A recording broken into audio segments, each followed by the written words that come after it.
В эфире Абхазского телевидения информационный выпуск Амши-Кушара. Здравствуйте. Сегодня в выпуске обсудили общественно-политическую ситуацию в стране. Президент встретился с новым составом Общественной палаты. У Союза писателей новый председатель. Съезд Союза писателей Абхазии.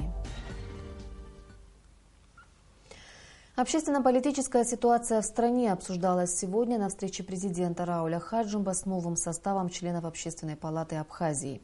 Члены ОП представили главе государства свои предложения по экономическому развитию страны. Подробности в репортаже Ренаты Шакая.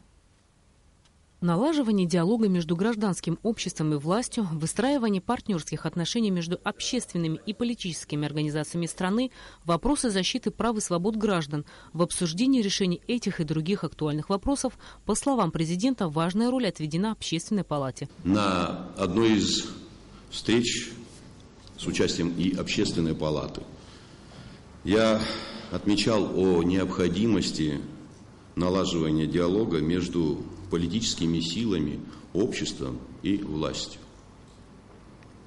И в этой работе важную роль я, как глава государства, считал и считаю, нужно отводить Общественной палате.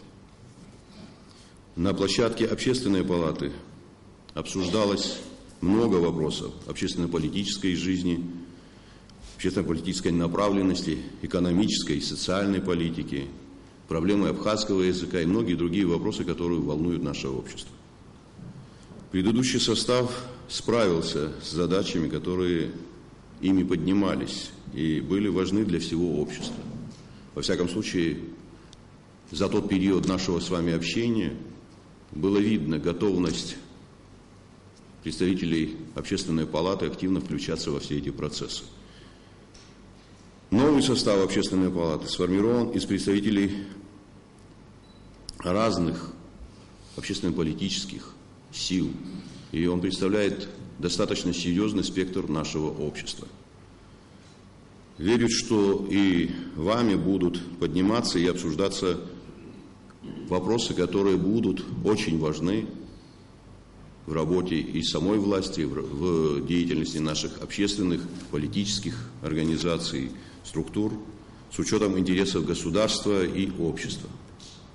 Хотелось бы, чтобы Общественная палата реализовывала свои усилия с учетом целей и задач, прописанных в законе об Общественной палате.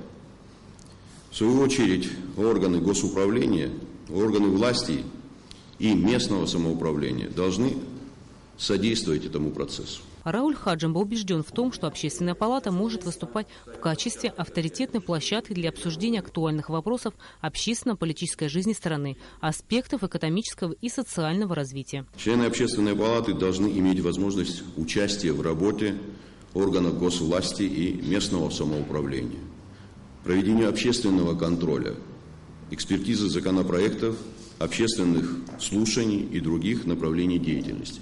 Об этом мы с вами говорили и в прошлый раз. Но это было в старом составе. Хотелось бы, чтобы вот эти направления в соответствии с тем законом, который есть, были бы достаточно четко определены и прорабатывались бы нами вместе все, кто, во всяком случае, участвует в этих процессах. Я уже говорил, что Общественная палата получит политическую поддержку в своей работе. И это не означает, что члены Общественной палаты должны петь дифирамбы государственным органам или главе государства, или представителям исполнительной власти. Мы должны говорить честно о всех тех процессах, которые есть у нас в стране, и открыто озвучивать те проблемы, которые стоят перед нами. Вот тогда, я думаю, нас поймут многие, те, кто нас окружает и живут рядом с нами. Основными направлениями, как и прежде, остаются это реальное проведение экспертизы многих законопроектов, о чем мы с вами говорили, Наталья Нурьевна, Сократ Рачевич. Практика нулевых слушаний должна быть начата.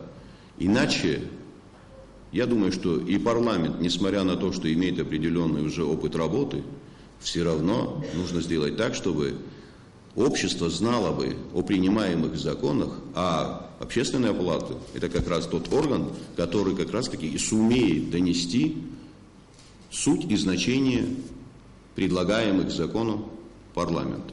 Секретарь Общественной палаты Нателла Акаба отметила, что за все время своего существования Общественная палата укрепила свою роль в качестве института гражданского общества и при этом взаимодействует с другими институтами, но пока не в полной мере.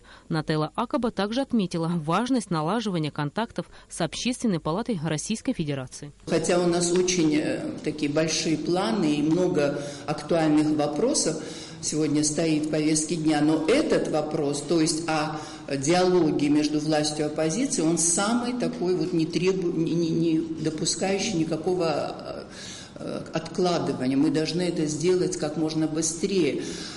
И мы предлагаем такой вариант: создать в Общественной палате рабочую группу, которая будет вести диалог с представителями оппозиции и, естественно, с властью. Ну, кто войдет в эту рабочую группу? Пока мы четко не определились, но у нас есть такая комиссия по общегражданскому диалогу, и ее возглавляет Сократ Рачевич. Думаю, что эта кандидатура ни у кого не вызывает никаких сомнений. Это тот человек, который уже полгода вот пытается достичь какого-то результата, пока не удалось, но будем продолжать. В ходе встречи член Общественной палаты Гуля Кичба отметила, что сегодня остро стоит и вопрос обеспечения жильем семей погибших и малоимущих. Поднимался и вопрос борьбы с наркоманией. По мнению членов Общественной палаты, предпринимаемые меры пока недостаточны, а между тем этот вопрос требует безотлагательного решения. Говоря об экономической ситуации и о внешних долгах страны, член ОП Риталоло высказал убеждение, что народ Абхазии не обязан выплачивать долг из-за тех, кто в свое время нецелесообразно израсходовали так называемый железнодорожный кредит. Риталоло также обратилась с просьбой к президенту перепроверить данные, предоставленные Счетной палатой России, на предмет их соответствия действительности. Это мое мнение, я его не раз высказывала. Там нет 2 миллиардов рублей, нет работы на 2 миллиарда. Я, честно, чтобы перепроверить свои сомнения, я разговаривала со многими специалистами железной дороги, энергетиками, мостовиками и тому подобное. Я даже разговаривала, есть вот железнодорожные строительные войска вот, в Краснодаре. Я разговаривала с ними, они все улыбаются. Ну нет, там максимум 800 миллионов. Вот нельзя перепроверить вот эту, как вам сказать, эту все-таки работу. Это, понимаете, вот я понимаю, там надо говорить, что там сокращали или как-то, не знаю, там или продлевали. Но работы этой нет. Поверьте мне, вот как человеку, я разговаривала с энергетиками нашими, железнодорожниками. Они ведь приезжали, у них материалов не было, у них даже плоскогубцы, говорит, с собой они не привезли, они у нас брали там, чтобы где-то что-то затянуть. Как это можно сделать, как это можно исправить? Я думаю, что вот этот кредит, это афера века была. Достаточно много нарушений было сделано, как говорится, на том этапе. Самая тяжелая ситуация – это по самому кредиту, выплата этого кредита. Оно лежит бременем на нашем государстве. Да, мы действительно говорили с президентом России, мы проговорили эту ситуацию о реструктуризации этого долга до 30 года. А там по ходу этой реструктуризации, я думаю, что будет возможность и уйти от этого долга. Перед Общественной палатой стоят важные задачи, и они определены законом, отметил Сократ Джинджули. Но все должно быть конкретизировано, конечно. Если мы говорим, что вот мы должны, значит, прийти к миру, мы должны прийти к согласию, мы должны сказать, какими путями. Что ты лично сделаешь для того, чтобы прийти к этому согласию. Если ты хочешь к согласию прийти, ты должен от чего-то отказаться личного, чтобы тебе лично, так сказать, вот что-то такое, значит, от чего ты должен будешь отказаться, так сказать, чтобы прийти к общему согласию. Я, может быть, путано говорю, непонятно, но мне кажется, что вот готовность президента, в частности, вот здесь речь шла о доступе к прессе и прочее. Президент сказал, что я не мешаю, значит, тому, чтобы оппозиция выражала свое мнение, значит, на телевидении и прочее. Но на телевидении свои правила существуют. Оно государственное, там есть, значит, какие-то нюансы, там есть редакционная политика, там есть какая-то сетка вещей, там много моментов есть. Так вот, чтобы в загон войти туда как следует и попасть туда, так сказать, чтобы никто не мог это препятствовать, это есть беспрепятственно, там тоже был механизм предусмотрен, мы это обговаривали с оппозицией, они были, конечно, довольны весьма, президент согласился, там и общественный совет создавался, и все, что... Все это осталось, но это на сегодняшний день. Завтра опять мы вернемся к этим вопросам, потому что без них нельзя. Без решения этих вопросов нам продвинуться дальше ни на шаг невозможно. Как отметили члены Общественной палаты, подобного рода встречи будут продолжены. Рената Шака, Алексей Гухава, Тимур Гугохи, Абхазское телевидение. Ветераны Отечественной войны народа Абхазии обеспокоены сложившейся ситуацией в республике. Об этом они заявили на брифинге в Ассоциации женщин-инвалидов ветеранов Отечественной войны народа Абхазии.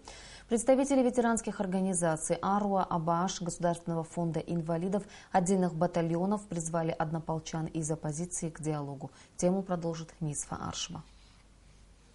Тревога за будущее Родины, народа звучала в каждом слове. Ветераны войны с болью говорят об отсутствии диалога с однополчанами, с теми, кому доверяли жизнь во время страшных испытаний.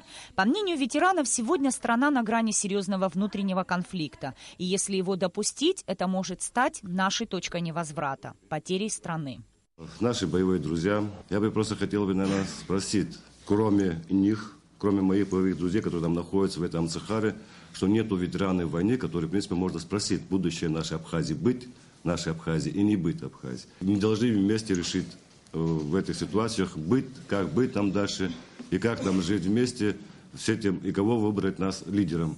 Некоторые в оппозиционных блоках, которые, выступая разных политических взглядов, выступая, оскорбляя личность президента Республики Абхазия, он является гарантом нашей Конституции, он является лицом нашего государства, нашей нации. Оскорбляя лицо государства, оскорбляют народ. Ситуация в Абхазии не может не огорчать, особенно ветеранов войны, которые не жалели жизни, чтобы наша страна была свободной и независимой. Взаимные упреки, оскорбления, по словам ветеранов, довели до того, что некоторые готовы поднять против собственного народа оружие. Нам хочется задать вопрос нашим друзьям, нашим ветеранам, достойным с Амцахара. Это наши близкие. Если у вас есть какая-нибудь программа, если у вас есть какие-то предложения, мы рады будем встретиться и здесь. Также президент, также и руководители других партий. Приходите. Мы же одно целое. Сегодня кого мы разделяем? Мы должны жить вместе, дружно и не доводить сегодня страну до краха и не доводить сегодня до положения войны. От ветеранов и инвалидов народа Абхазии хочу сказать, что мы все прекрасно знаем, что правда одна, и эту правду никуда не скроешь, не спрячешь. Сегодня обвинять ту или другую сторону никогда нельзя. В любой ситуации нам надо будет сесть за стол переговоров и решить этот вопрос. Мы знаем прекрасно, где и что, как происходит. И на сегодняшний день, я думаю, что нам надо будет подумать, прежде чем сделать тот или иной выбор. Все упреки руководству страны, по мнению ветеранов, беспочвенны. Глава государства не нарушил Конституцию, не предал свой народ и страну, а значит, оснований созывать и проводить народный сход нет. Нисфа Аршба, Саид Айба, Константин Парулуа, Абхазское телевидение.